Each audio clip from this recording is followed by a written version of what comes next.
আগুন জ্বালো জ্বালো রে জ্বালো জ্বালো রে জ্বালো মাসুদের গদিতে আগুন জ্বালো একসাথে আগুন জ্বালো একসাথে জবাব চাই কুয়েট ভিসি বহাল কেন কুয়েট ভিসি বহাল কেন বহাল কেন দালাল এখনো বহাল কেন ইন্টারিম জবাব চাই সবাই সামনে চলে আসি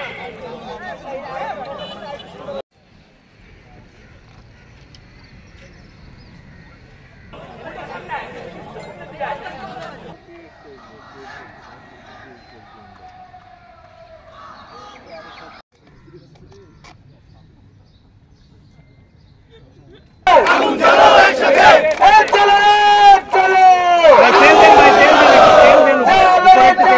জ্বালো একসাথে মাসুদের গদিতে আগুন জ্বালো মাসুদের গদিতে সবাই এক দাবি এক বলো বলো আগুন জ্বালো মাসুদের গদিতে আগুন জ্বালো একসাথে আগুন জ্বালো একসাথে মাসুদের গদিতে আগুন জ্বালো একসাথে আগুন জ্বালো একসাথে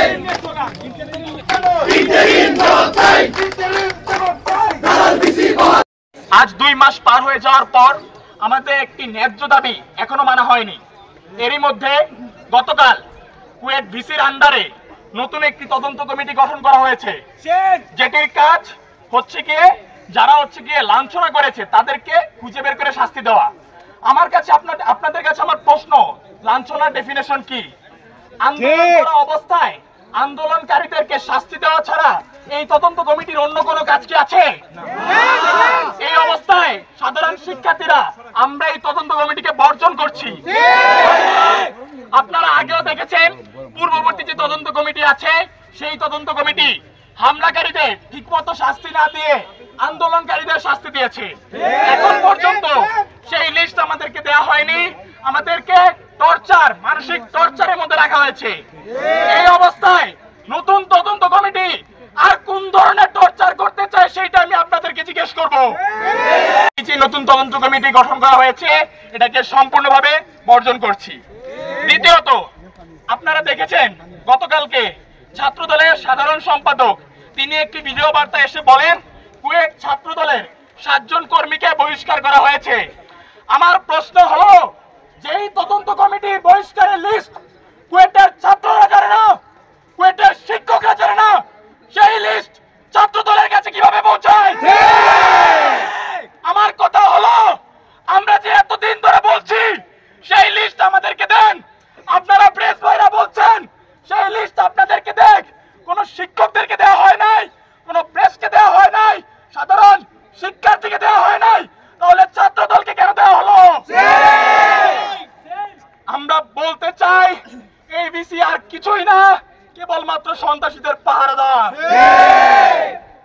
তৃতীয়ত, আমরা বলতে চাই আমাদের এক দফা দাবি কেন? আমরা 2 মাস ধরে একটি ন্যায্য দাবির জন্য আন্দোলন করে যাচ্ছি। আপনারা দেখেছেন আমরা কোপ খেয়েছি, আমরা গুলি খেয়েছি, তারপর আমরা এই ছাত্রদলের সন্ত্রাসীদের বিরুদ্ধে দাঁড়িয়েছিলাম।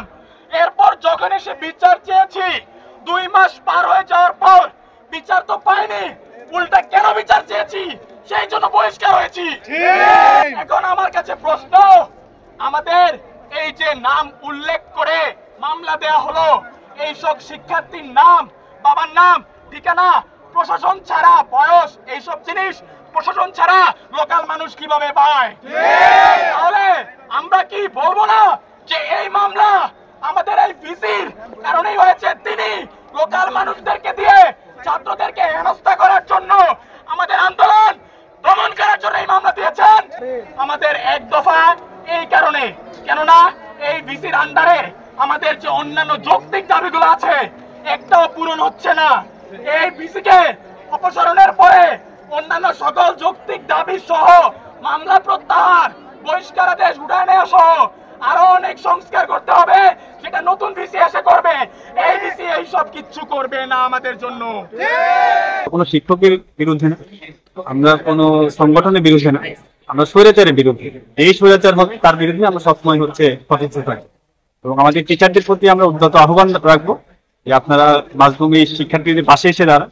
আপনারা যদি আমাদের জন্য হাঁটু পানিতে নামেন, আমরা তাদের জন্য গলা পানিতে সবসময় নেমে থাকবো।